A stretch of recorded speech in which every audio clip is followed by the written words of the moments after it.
आज 13 मार्च दोपहर 1 बजे विज्ञान साइंस का ये पेपर आपको सेम टू सेम मिलेगा। नमस्कार बच्चों, अगर आप राजस्थान बोर्ड कक्षा 9 के स्टूडेंट हैं, विज्ञान साइंस पेपर की आप तैयारी कर रहे हैं, तो ये वीडियो आप सभी बच्चों के लिए स्पेशल होने वाला है। इस वीडियो के अंदर मैं आपको राजस्थान बोर्ड कक्षा 9 विज्ञान साइंस का एकदम सेम टू सेम पेपर इस वीडियो के अंदर देने वाला हूं। अगर आपने एग्जाम से पहले इस कंप्लीट पेपर को आपने अच्छे से तैयार कर लिया तो विज्ञान के पेपर में, साइंस के पेपर में पूरे 100 नंबर आप फोड़ सकते हैं। और पूरा पेपर इस वीडियो के अंदर आपको विद सॉल्यूशन मिलने वाला है, तो वीडियो को आपको कहीं पर भी स्किप नहीं करना है, वीडियो को आपको कंप्लीट देखना है। और पेपर को स्टार्ट करने से पहले आप सभी बच्चों से मेरी एक छोटी सी रिक्वेस्ट है कि सभी बच्चों को कमेंट बॉक्स में जय श्री श्याम जरूर लिखना है। श्याम बाबा के आशीर्वाद से आपका विज्ञान का पेपर एकदम अच्छा जाने वाला है और सभी बच्चे विज्ञान के पेपर में पूरे 100 नंबर फोड़कर आने वाले हैं। तो सभी बच्चों को कमेंट बॉक्स में जय श्री श्याम आरे का सारा जरूर लिखना है। और पेपर के अंदर सबसे पहले यहां पर अपना जो रोल नंबर है यहां पर अंकों में लिखना है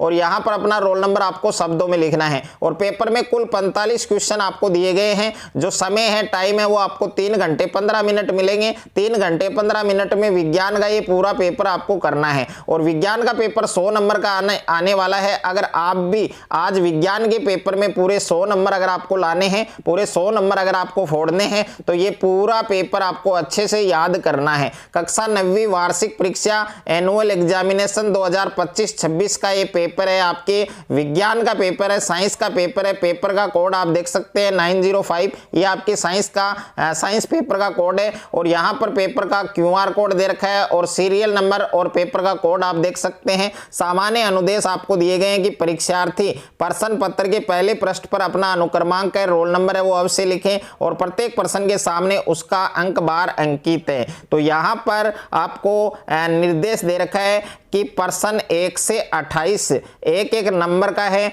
और 29 से 34 तक प्रत्येक प्रश्न एक सही 1/2 अंक का है। और 35 से 40 तक जो क्वेश्चंस हैं आपके, वो आपके 2-2 नंबर के हैं। और 41 से 43 तक के जो प्रश्न है वो आपके 3-3 नंबर के हैं। और 44, 45 और 46 ये आपके 6-6 नंबर के हैं। तो पूरा पेपर आपको इस वीडियो के अंदर विद सॉल्यूशन मिलने वाला है। वीडियो को आपको कहीं पर भी स्किप नहीं करना है, वीडियो को आपको कंप्लीट देखना है।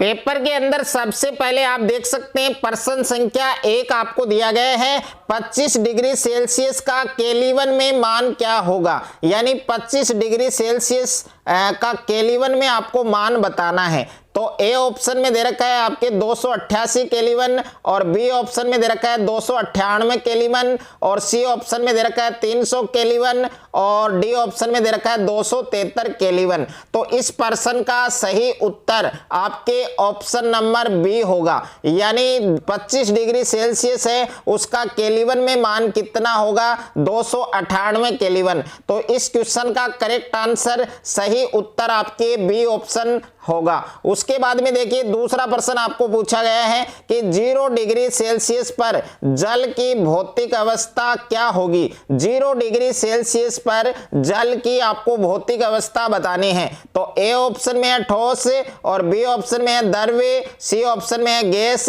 और डी ऑप्शन में है प्लाज्मा। तो 0 डिग्री सेल्सियस पर जल की भौतिक अवस्था क्या मानी जाएगी।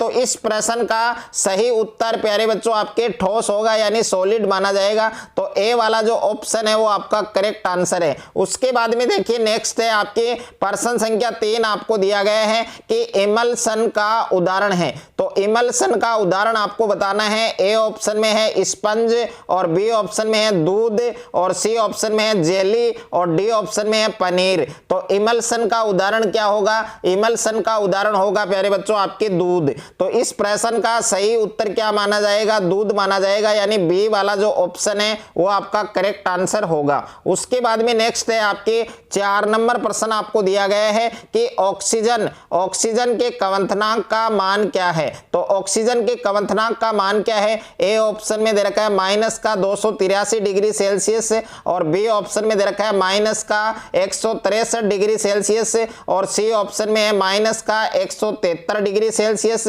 और डी ऑप्शन में दे रखा है -183 डिग्री सेल्सियस। तो 4 नंबर प्रश्न है, इसका सही उत्तर प्यारे बच्चों आपके डी ऑप्शन होगा। और डी ऑप्शन के अंदर माइनस का 183 डिग्री सेल्सियस आपको दे रखा है, तो इस प्रश्न का सही उत्तर प्यारे बच्चों डी ऑप्शन होगा। उसके बाद में देखिए नेक्स्ट है आपके 5वां प्रश्न आपको दिया गया है कि HNO3 यानी नाइट्रिक अम्ल में ऑक्सीजन के कितने परमाणु हैं। तो ए ऑप्शन में 1 दे रखा है, बी ऑप्शन में 2 दे रखा है, सी ऑप्शन में 3 दे रखा है और डी ऑप्शन में 4 दे रखा है। तो HNO3 है, उसमें ऑक्सीजन के कितने परमाणु होंगे। तो 5वां प्रश्न है, इसका सही उत्तर प्यारे बच्चों आपके 3 होगा, यानी सी वाला जो ऑप्शन है वो आपका करेक्ट आंसर होगा। उसके बाद में अगला प्रश्न है आपके प्रश्न संख्या 6 आपको दिया गया है कि बहुपरमाणुक सल्फेट आयन है, उसका संकेत क्या होगा। तो बहुपरमाणुक सल्फेट आयन का संकेत आपको बताना है, सिंबल बताना है। तो ए ऑप्शन के अंदर दे रखा है S की पावर -2 और बी ऑप्शन में है SO3 इसकी पावर -2 और सी ऑप्शन में है SO4 -2 और डी ऑप्शन में है SO3 और इसकी पावर -3। तो 6 नंबर प्रश्न है, इसका सही उत्तर प्यारे बच्चों आपके सी वाला ऑप्शन सही होगा, SO4 और इसकी पावर दे रखी है -2। उसके बाद में नेक्स्ट है आपके 7वां प्रश्न आपको दे रखा है कि सोडियम का सही इलेक्ट्रॉनिक विन्यास है वो कौन सा है। तो सोडियम का सही इलेक्ट्रॉनिक विन्यास है वो कौन सा होगा। तो ए ऑप्शन में है 1 2 8 और बी ऑप्शन में है 2 8 1, सी ऑप्शन में है 8 2 1 और डी ऑप्शन में है 2 8 2। तो देखिए 7वां जो प्रश्न है इसका सही उत्तर आपके बी ऑप्शन होगा 2 8 1, यानी इलेक्ट्रॉन जो आपके सोडियम है इसका सही इलेक्ट्रॉनिक विन्यास है वो 2 8 1 होगा, यानी बी वाला जो ऑप्शन है वो आपका करेक्ट आंसर होगा। उसके बाद में देखिए 8वां प्रश्न है आपके कि कैल्शियम का परमाणु क्रमांक क्या है। तो कैल्शियम है जिसका प्रतीक Ca होता है, उसका परमाणु क्रमांक कितना होता है। तो ए ऑप्शन में है 21 और बी ऑप्शन में है 18, सी ऑप्शन में है 40 और डी ऑप्शन में है आपके 20। तो कैल्शियम का परमाणु क्रमांक वो कितना होता है, 20 होता है। तो इस प्रश्न का सही उत्तर प्यारे बच्चों आपके डी ऑप्शन होगा। उसके बाद में देखिए नेक्स्ट है आपके अगला प्रश्न दे रखा है आपके प्रश्न संख्या 9 है कि कोशिका का बिजली घर किसे कहते हैं। तो कोशिका का जो बिजली घर है, जो पावर हाउस है, वो किसको कहा जाता है।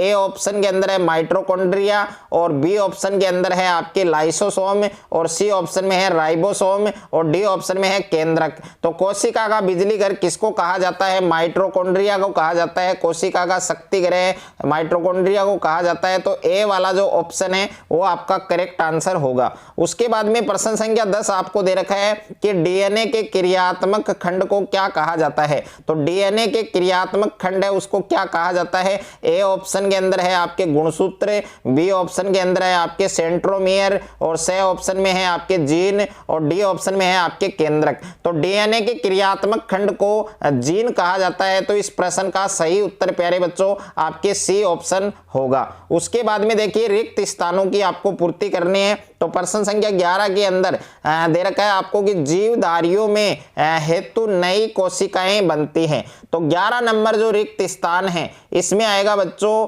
वृद्धि एवं मरम्मत। क्या आएगा बच्चों, वृद्धि एवं मरम्मत। तो 11 नंबर रिक्त स्थान में आपको लिखना है वृद्धि एवं मरम्मत। आपको लिखना है, क्या लिखना है बच्चों, वृद्धि एवं मरम्मत। तो इस रिक्त स्थान को आप देख सकते हैं कि जीवधारियों में वृद्धि एवं मरम्मत हेतु नई कोशिकाएं बनती हैं। तो 11 नंबर रिक्त स्थान में केवल आपको लिखना है वृद्धि एवं मरम्मत आपको लिखना है। उसके बाद में देखिए 12 नंबर है आपके कि अमीबा जीव है। तो अमीबा किस प्रकार का जीव है। तो 12 नंबर रिक्त स्थान के अंदर लिखना है बच्चों आपको एक कोशिकीय। क्या लिखना है बच्चों, एक कोशिकीय आपको लिखना है। यानी अमीबा है वो कौन सा जीव है, एक कोशिकीय जीव है। तो 12 नंबर रिक्त स्थान में सभी बच्चे एक कोशिकीय लिखेंगे। उसके बाद में देखिए 13 नंबर दे रखा है रिक्त स्थान है में चालनी नलिका पाई जाती है। तो जो चालनी नलिका है वो किस में पाई जाती है, वो पाई जाती है प्यारे बच्चों आपके फ्लोएम में। तो यहाँ पर 13 नंबर रिक्त स्थान है, इसमें बच्चों आपको क्या लिखना है, फ्लोएम लिखना है। क्या लिखना है बच्चों, फ्लोएम। उसके बाद में देखिए 14 नंबर है आपके कि रक्त एक प्रकार का उत्तक है। तो रक्त एक प्रकार का तरल संयोजी उत्तक है। तो इसमें आपको लिखना है तरल संयोजी। क्या लिखना है बच्चों, तरल संयोजी आपको लिखना है। क्या लिखना है? तरल संयोजी। यानी रक्त है जो ब्लड है वो एक प्रकार का तरल संयोजी उत्तक है, तो इस रिक्त स्थान में आपको तरल संयोजी लिखना है। उसके बाद में देखिए 15 नंबर है आपके स्थिति में परिवर्तन एक है। तो स्थिति में परिवर्तन एक क्या है प्यारे बच्चों? गति है। क्या है? गति। तो इस रिक्त स्थान में आपको क्या लिखना है बच्चों? गति लिखना है। उसके बाद में देखिए 16 नंबर है आपके किसी वस्तु का प्रति इकाई समय में उसके वेग में होने वाला परिवर्तन है। तो 16 नंबर में आपको लिखना है बच्चों त्वरण। 16 नंबर रिक्त स्थान है उसमें आपको क्या लिखना है? त्वरण लिखना है। उसके बाद में बच्चों आपको अति लघुतरात्मक प्रश्न दे रखे हैं जिनके उत्तर आपको एक शब्द में या एक पंक्ति में आपको लिखने हैं। तो प्रश्न संख्या 17 आपको दे रखा है कि रासायनिक परिवर्तन का एक उदाहरण दो। यानी रासायनिक परिवर्तन के आपको उदाहरण देने हैं। मैं आपको 2 उदाहरण बताने वाला हूं और इनमें से आपको केवल एक उदाहरण लिखना है। तो इसमें पहला उदाहरण है रासायनिक परिवर्तन का कि लकड़ी का जलना। क्या लिखना है बच्चों? लकड़ी का जलना। ये किसका उदाहरण है? लकड़ी का जलना। लकड़ी का जलना ये आपके रासायनिक परिवर्तन का उदाहरण है। तो 1 नंबर उदाहरण आपको ये याद रखना है। और दूसरा अगर आप लकड़ी का जलना ये लिखना चाहते हैं तो ये लिख सकते हैं। और दूसरा है लोहे पर जंग लगना। दूसरा क्या है? लोहे पर जंग लगना। लोहे पर जंग लगना। ये दोनों उदाहरण किसके हैं? रासायनिक परिवर्तन के हैं। उसके बाद में देखिए 18 नंबर है यौगिक किसे कहते हैं। तो यौगिक की परिभाषा में आपको बता रहा हूं, साथ साथ में आप लिख लेना कि 2 या 2 से अधिक तत्वों के निश्चित अनुपात में रासायनिक संयोग से बने पदार्थ को क्या कहते हैं? यौगिक कहते हैं। यानी 2 या 2 से अधिक तत्वों के निश्चित अनुपात में रासायनिक संयोग से बने पदार्थ को यौगिक कहा जाता है। और 19 नंबर प्रश्न है शुष्क बर्फ किसे कहते हैं। तो शुष्क बर्फ किसे कहते हैं? ठोस कार्बन डाइऑक्साइड को। किसको कहा जाता है? ठोस कार्बन डाइऑक्साइड को, ठोस CO2 को, ठोस CO2 को या ठोस कार्बन डाइऑक्साइड को क्या कहा जाता है? शुष्क बर्फ कहा जाता है। उसके बाद में है बच्चों नेक्स्ट है आपके प्रश्न संख्या 20 आपको दिया गया है। प्रश्न संख्या 20 आप देख सकते हैं कि लोहे की अलमारी कमरे के ताप पर ठोस है, इसका कारण आपको बताना है। और प्रश्न संख्या 21 है आपके संयोजकता इलेक्ट्रॉन किसे कहते हैं। संयोजकता इलेक्ट्रॉन किसे कहते हैं। और उसके बाद में प्रश्न संख्या 22 है कि समप्रासरी विलयन किसे कहते हैं। तो समप्रासरी विलयन है उसकी परिभाषा आपको लिखनी है। और प्रश्न संख्या 23 है आपके कि वेग किसे कहते हैं। यानी वेग की परिभाषा आपको बतानी है। और प्रश्न संख्या 24 है कि गुरुत्वीय त्वरण का मान लिखो। तो गुरुत्वीय त्वरण का मान है वो कितना होता है बच्चों?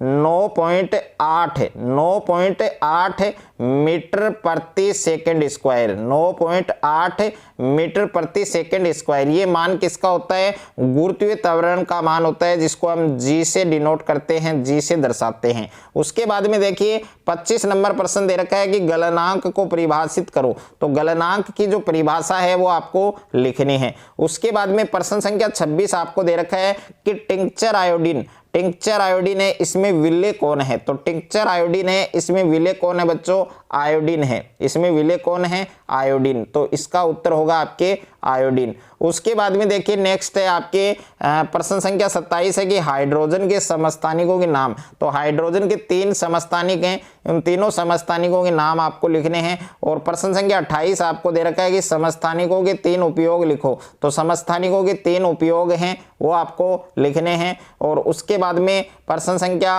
29 दे रखा है कि चाल और वेग में अंतर बताओ। तो चाल और वेग में आपको अंतर बताना है। और प्रश्न संख्या 30 है कि गति का तीसरा समीकरण आपको लिखना है। तो गति का जो तीसरा समीकरण है वो क्या होता है, इसका आंसर आपको बच्चों कमेंट बॉक्स में बताना है। और जो स्टूडेंट इस क्वेश्चन का करेक्ट आंसर कमेंट बॉक्स में बताएगा उसका कमेंट वो पिन किया जाएगा। उसके बाद में प्रश्न संख्या 31 है आपके दाब किसे कहते हैं। दाब किसे कहते हैं। और उसके बाद में प्रश्न संख्या 32 आपको दे रखा है कि किसी वस्तु के द्रव्यमान और भार में क्या अंतर है। तो किसी वस्तु के द्रव्यमान और भार में क्या अंतर होता है, क्या डिफरेंस होता है। प्रश्न संख्या 33 है कि परमाणु द्रव्यमान इकाई को परिभाषित करो। तो परमाणु द्रव्यमान इकाई है, उसकी आपको परिभाषा लिखनी है, उसके उदाहरण लिखने हैं। और प्रश्न संख्या 34 है आपके नाइट्रिक अम्ल HNO3 के आणविक द्रव्यमान का परिकलन करो। तो नाइट्रिक अम्ल है HNO3 है, उसके आणविक द्रव्यमान का परिकलन करना है। और प्रश्न संख्या 35 है, सूत्र आपको लिखना है। एक तो है एल्यूमिनियम क्लोराइड, तो एल्यूमिनियम क्लोराइड है, इसका फार्मूला क्या होता है AlCl3। उसके बाद में सोडियम सल्फाइड है, तो सोडियम सल्फाइड का जो फार्मूला है प्यारे बच्चों वो होगा आपके Na2S, ये आपको याद रखना है। उसके बाद में देखिए नेक्स्ट है आपके प्रश्न संख्या 36 आपको दे रखा है कि बोर की अवधारणाएं लिखो। तो बोर की जो अवधारणाएं हैं वो आपको लिखनी है। और 37 नंबर प्रश्न है कि उत्प्लावकता से आप क्या समझते हैं। तो उत्प्लावकता से आप क्या समझते हैं। प्रश्न संख्या 38 है आपके वेग में परिवर्तन की दर को समझाओ। तो वेग में परिवर्तन की दर क्या होती है बच्चों, त्वरण होती है। तो आपको किसको समझाना है, त्वरण को समझाना है। उसके बाद में देखिए नेक्स्ट है प्रश्न संख्या 39 है ऊर्ध्वपातन किसे कहते हैं, उदाहरण देकर समझाओ। तो ऊर्ध्वपातन क्या होता है इसके बारे में आपको लिखना है, उदाहरण सहित आपको समझाना है। और 40 नंबर प्रश्न है कि मिश्रण और यौगिक में अंतर स्पष्ट करो। तो मिश्रण और यौगिक है उसमें आपको अंतर स्पष्ट करना है। और 41 नंबर प्रश्न है पादप कोशिका का नामांकित चित्र बनाओ। तो पादप कोशिका है उसका नामांकित चित्र बनाना है। और प्रश्न संख्या 42 है न्यूरॉन का नामांकित चित्र बनाओ। तो न्यूरॉन का एक नामांकित चित्र है वो आपको बनाना है। और प्रश्न संख्या 43 है कोलाइड के गुण धर्म लिखो। तो कोलाइड के गुण धर्म है वो आपको लिखने हैं। उसके बाद में प्रश्न संख्या 44 दे रखा है आपको कि जटिल स्थायी उत्तक की विस्तार से व्याख्या करो। और आवश्यकता जो आवश्यक चित्र है वो भी आपको बनाना है। तो जटिल स्थायी उत्तक है उसकी विस्तार से व्याख्या करनी है। और आवश्यक डायग्राम है, चित्र है वो आपको बनाना है। और इसके अथवा में प्रश्न दे रखा है बच्चों कि चित्रों की सहायता से संयोजी उत्तक है उसकी विस्तार से व्याख्या आपको करनी है। उसके बाद में बच्चों प्रश्न संख्या 45 दे रखा है आपको कि संवेग संरक्षण का नियम लिखो। तो संवेग संरक्षण का नियम लिखना है। और दूसरा प्रश्न दे रखा है कि 2 किलोग्राम के पिस्टल से 20 ग्राम द्रव्यमान की एक गोली 150 मीटर सेकंड के क्षैतिज वेग से छोड़ी जाती है। पिस्टल के पीछे हटने के वेग का परिकलन आपको करना है। उसके बाद में बच्चों अथवा में प्रश्न दे रखा है, अथवा में प्रश्न दे रखा है, 2 प्रश्न दे रखे हैं। पहला है कि संतुलित और असंतुलित बल को विस्तार से समझाइए। दूसरा है हम एक लकड़ी के बक्से को 200 न्यूटन बल लगाकर उसे नियत वेग से फर्श पर धकेलते हैं, बक्से पर लगने वाला जो घर्षण बल है वो क्या होगा। तो प्यारे बच्चों साइंस विज्ञान का ये पूरा पेपर आपको अच्छे से तैयार करना है। अगर आपने पूरा पेपर अच्छे से याद कर लिया, अच्छे से आपने तैयार कर लिया, तो विज्ञान के पेपर में पूरे 100 नंबर लाने से आपको कोई भी नहीं रोक सकता है। अगर आपको ये वीडियो अच्छा लगे तो वीडियो को ज़्यादा से ज़्यादा शेयर करें, ज़्यादा से ज़्यादा वीडियो को लाइक करें। और चैनल पर आप नए हैं तो चैनल को सब्सक्राइब कर लीजिए और साथ में नोटिफिकेशन बेल को प्रेस कर लीजिए ताकि इस प्रकार की कोई भी वीडियो आपसे मिस ना हो।